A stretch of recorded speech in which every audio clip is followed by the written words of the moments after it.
Okay, we are on for our weekly Former Daydreamers call where we take one more step towards breaking our former daydreaming ways and become who we're supposed to be, or follow our creative calling, or just have fun hanging out with friends on Saturday. Why not? All right, so I have an announcement. For the next, dedicated at least for the next 5 Sundays and possibly longer, I am taking device-free days or screen-free days, because I do end up using, if you want to say a watch is a device, not my Fitbit, but like an actual watch, then fine. Like some people are like, oh, it's a device. Is that a device? Is that a device? Blah, blah, blah. Like, okay, I'm taking screen-free days. You guys see that I wear these glasses. These are for blue light. These are not for reading. So if you've ever seen me wearing these on a call, I get to spend one whole day not having to wear these because I'm going to enjoy the benefits, or at least experiment with the benefits of having screen-free days. So I bring this up because I wanted to show you guys my exciting new toys, which I'm gonna like make fun of myself here for a second, being a 90s child and not being able to think of the name of a radio. But that's a thing that plays music without your phone. So in case you didn't know or forgot, I got this like tiny vintage radio. I did not know it was gonna be this tiny, but I just had to show this off. And for people who are like gonna watch this on YouTube later, it literally is so small that it comes with a wrist strap for your wrist, like as if you would carry it around like this. I'm just gonna point that out. I would never do that, but it's more convenient than my phone, I guess. My phone doesn't have a wrist strap. So I'm gonna get to play with that later. On top of that, my mom is super sweet and nice and also bought me a CD player, which I think is hilarious. Okay. Now that Brianna is done talking about her new adventure, and it's possible that I may be sharing tips on how to take these device-free days. So that's why I bring this up on this call. Like, I'll probably be sharing these tips with you guys, especially since those of you guys are creative, or we just spend so much time on the computer. We need to have I feel like it's more important than ever to have a device-free day. And that's coming from someone who works on the internet primarily. Okay. Similar to last week, what we're going to do before we dive into the activity is talk about the artwork that goes along with the activity and the technical side of the art and how to achieve that on your iPad. Okay, so this is exercise 38. Its page is going to look like this. The earth without art is just eh. Like literally, it's just eh. Because you just subtract art and then there's no other letters in between. Okay. So hopefully that gave you guys enough time to like find that. Great. Awesome. Now, I am going to share my screen so you guys can see the actual artwork.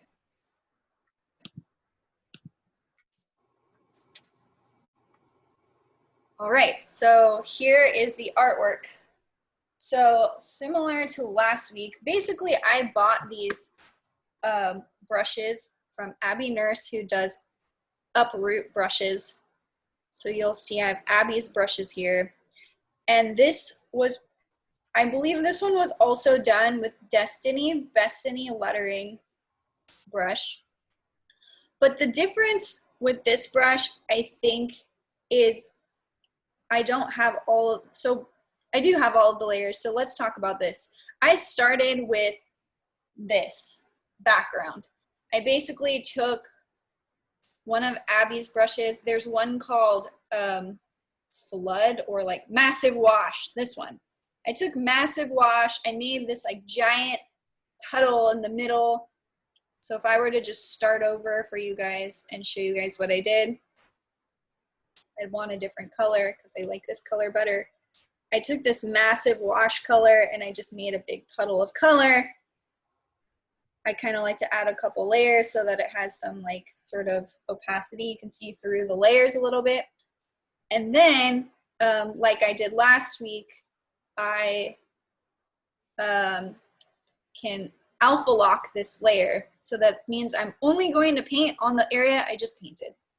And then I maybe take like a slightly different color and then I paint over the top of that. And that lets me create a little bit of a gradient on top. And then to get these like kind of faded edges, which you could say was like kind of an amateur job, but I think it looked pretty like a cool effect considering this is a digital platform. What I did is I took this, I'm going to take this off of Alpha Lock because it's not going to let me erase. And I made the eraser also one of Abby Nurse's brushes. And I believe it was Massive Wash, so we're just going to keep going with that one. I'm going to make sure it's not too big or I'll erase my whole puddle here. And then I just kind of started probably on a lower opacity, like 50%. I just kind of started to erase part of the edges off the side to kind of make it look like it was fading into the paper. That was what I was thinking about, is like sometimes the water collects, sometimes the color collects to the very edge of the puddle. So that's what I was thinking about when I was making this. So sometimes I'd erase just to the edge of the puddle just to give that effect of, I have to make my brush a little smaller because I'm getting too close. But just to give that effect, like it like went right to the edge. You can kind of see I'm working towards the bottom there. So I did that until I got this effect. And then you can do two things. You can either erase using Destiny Bestiny so that you can see through to the back of the page, or you can take a white brush and create the text. I did this overlay because, as you can see, it has like this really neat texture like underneath, where you can kind of like see anything that I could do to make it look like there was more layering. That's what I wanted. So then I put my, oops, wrong layer, art over that, so you can still read the quote, but you can still see this nice like layering effect going on where it looks like it blended in with the background a little bit and didn't just look like it was hand drawn right on top. So that was my thought with the overlay. And again, going over this from last week, the way you can set your layer styles is you can click on these little letters right here on the side, and that's how you access all these different effects. And you can see in real time that it changes, so you can see what it looks like. Sometimes what I'll do is I'll make sure I'm zoomed all the way out, have that on the side, and then that way I can see what it looks like as I'm scrolling through. All right, so I'm gonna put that back on overlay. And then just like last week, I added my paper texture to my painting. If we look at this on normal, you can see that this is the paper texture.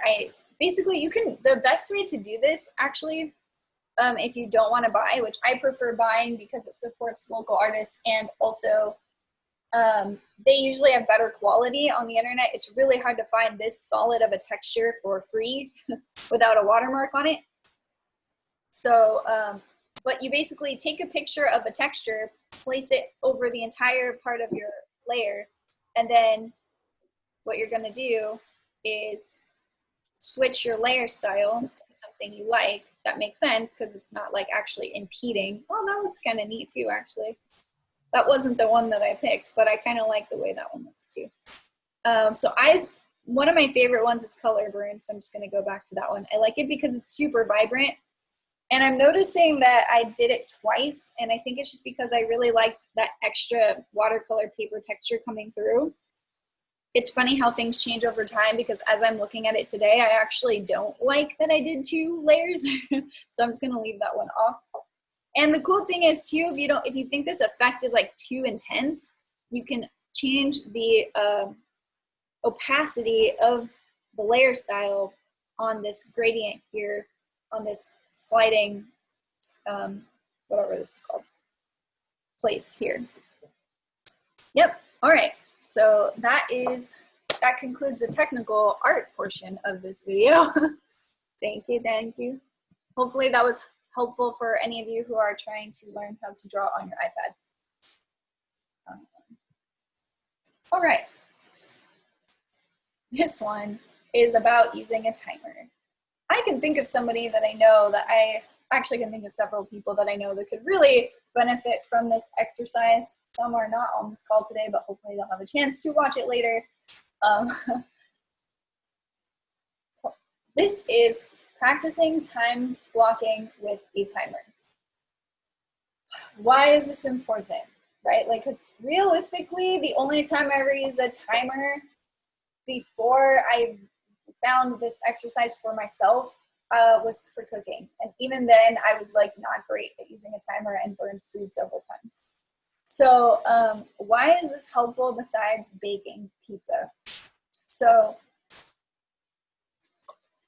we can think of like something we've been wanting to do that's not like super, it's not gonna give us a ton of money. It's really just for our own personal happiness. Let's just say that. We want to do something that's going to help our personal happiness, but we don't know how to fit it in with our schedule. And some of you know I've been scheduling out my days to the T, especially today. Today's like maxed out.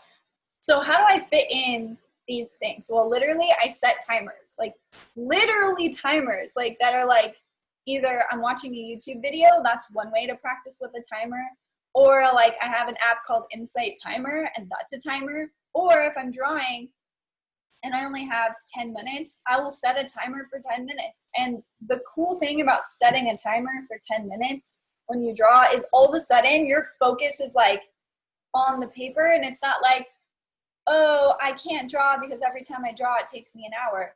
Why does it take you an hour to draw every time you sit down? Is it because you're like, I'm going to stare at the wall for a second and think of something to draw.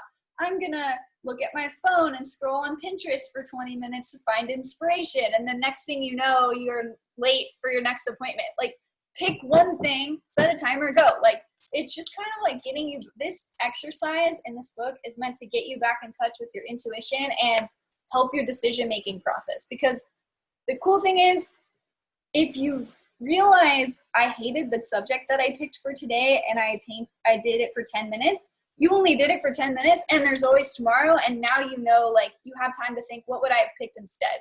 And you didn't waste an hour figuring that out. Like, and now you have a drawing on paper, and there's so many benefits, so many benefits. So everyone here does something different. I know not everyone here wants to draw, although this is like the inspiration for why I created this activity. But I want everyone, as quickly as they can, to think of something that they have been wanting to do in their personal or professional life that they haven't found time for yet. Okay, just ready, go.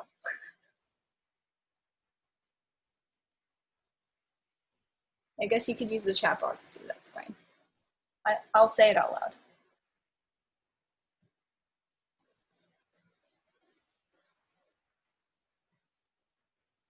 Okay, I guess I'll give you guys at least 10 seconds. Timer, ready, go.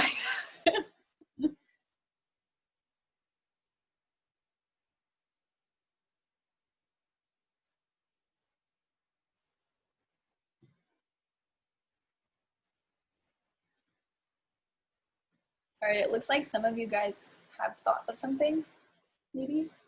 I saw, all right. Angie and Andrea, do you want to share? Angela, I should say. Oh, there, now it's unmuted. You can talk. There we go. I'm gonna lesson plan my coworkers' sub plans for this week. All right, okay. I love that that one's work related. I already had it sitting here. I was doing it before the call, and then I was gonna do it after the call. And I'm like, I can time myself and get this done, and then do the digital aspect later. Yes, that's what I was gonna say, is like, because sometimes we work at work on things and we take too long because we just feel like, well, I have 30 minutes to do it, but why do it in 30 minutes when you can do it in 10 and then go do something else for 20 minutes that you actually want to do? Thank you for saying that one. Okay, Andrea, would you like to share? I'm gonna try to figure out a good schedule for times to work on certain classes, and also try to fit in maybe like a little bit of time to do like a small workout or something. Yeah, it sounds like yours is scheduling. Like you haven't had time to Yeah. make a schedule. Okay, cool. Yeah, because I've had this first week of school, so I kind of know what classes are going to require more study time during the week, what can wait for like the weekend and stuff. So I think I'll work on that. Sweet. Okay. Anthony, what's your thing? I just had something that I forgot it. I'm gonna say setting aside a specific amount of time for my treat plans during the week. I know that sometimes I'll spend more time or not enough time on it, so just setting it a lot amount of time to make sure it happens in just that time, and then move on to something else. Otherwise, I overthink or not follow the plan. So Okay. Cool. I'm going to share mine as well.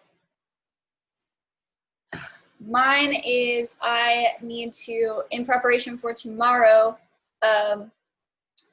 I put a half an hour on the calendar today to write down my dance and yoga homework in my journal, a new journal that I needed to create because I ran out of space in my last journal.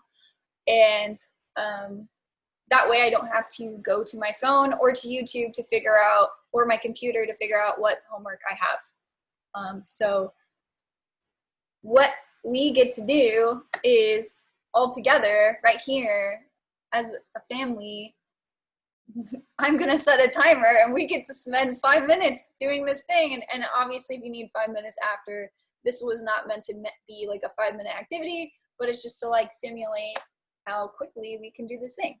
So I'm setting a timer right now. I'll tell you when I actually hit go. Things I use my phone for. I'll have to learn how to do this on my watch later. All right, and go.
All right, finish up. It's already been 5 minutes. I'm also talking to myself.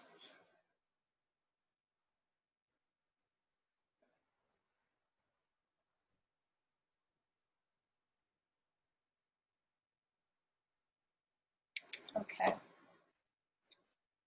The next section of this activity together is going to be talking about what that experience was like, for better or for worse. Things that we felt like that came up that made it easier, and things that came up that made it hard, or if it was just all hard or all easy.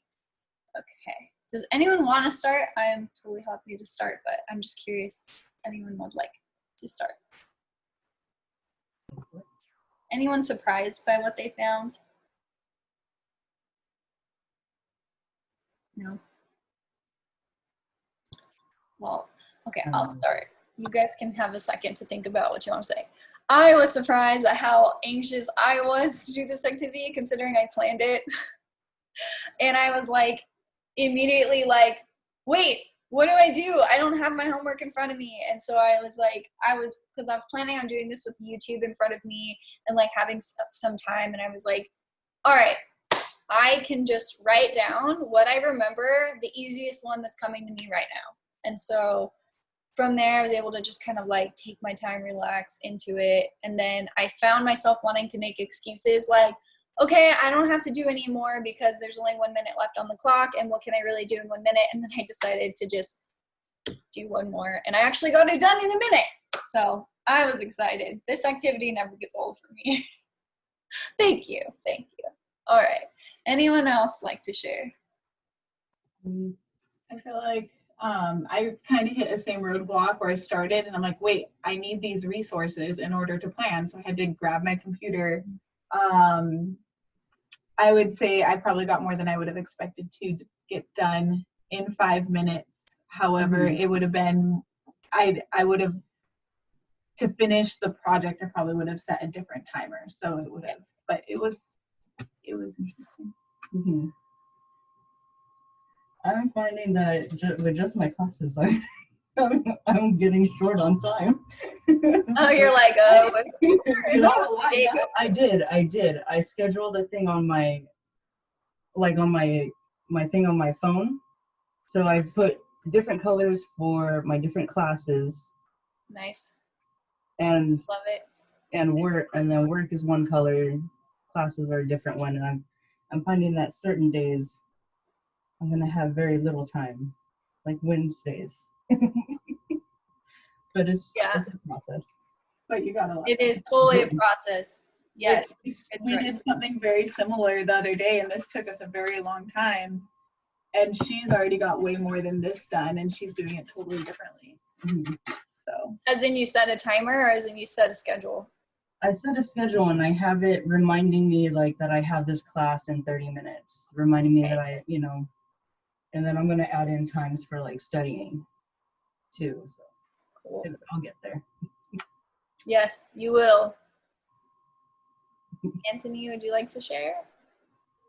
For me, I guess it was more of a higher level thing. I was planning out the ways that I would break out my timer sessions, because one thing is like finding an indicator and then I want to test it. So those are different blocks that I would need to allot for different things. Those in themselves seem like daunting tasks. But if I break those out into different pieces and time block those, I think that'll be very beneficial. Cool. So you're able to make a list of things to do later. Yeah? Is that what I'm hearing? Okay. Yeah, I was thinking that sometimes we just need to make time to make a list. And I was anticipating someone on this call was going to have to do that. I thought it was going to be Angie, but it turns out it was you. That's funny. Okay. Yeah, I actually made this activity partly for me. I take a lot of time to draw certain things. Actually, I should probably use this on my children's book project because they probably take too much time to do certain things. But yeah, I definitely was working with another artist once who was taking lots of time to do things that, in my opinion, didn't need to take that long. So If you're an artist and you're listening to this call, one reason the timer could be really great is it helps you increase how much money you make per hour, because you're not spending so much time on details that ultimately don't matter, or maybe you're taking too long because you're literally overthinking them. So if you're taking an extra hour to do something you only needed 10 minutes to do, you just made so much extra money per hour. And I guess in your case, Angie, that could work too, because you're talking about something that you have to do for work, so you end up making more money per hour as well. So cool. I have also more work to do. I actually planned an hour for that exercise because sometimes it's good to have a margin, right? So like, I'm not going to say you don't need to plan an hour just in case something goes wrong or something comes up, but sometimes, like, we're just honest with ourselves, we don't need as much time as we think. So, okay. Well, thank you all for joining me on this call today. I'm going to keep Andrea on the call because we're doing a one-on-one. Yay! But the rest of all of you, thank you again, and I'm going to end the recording right here.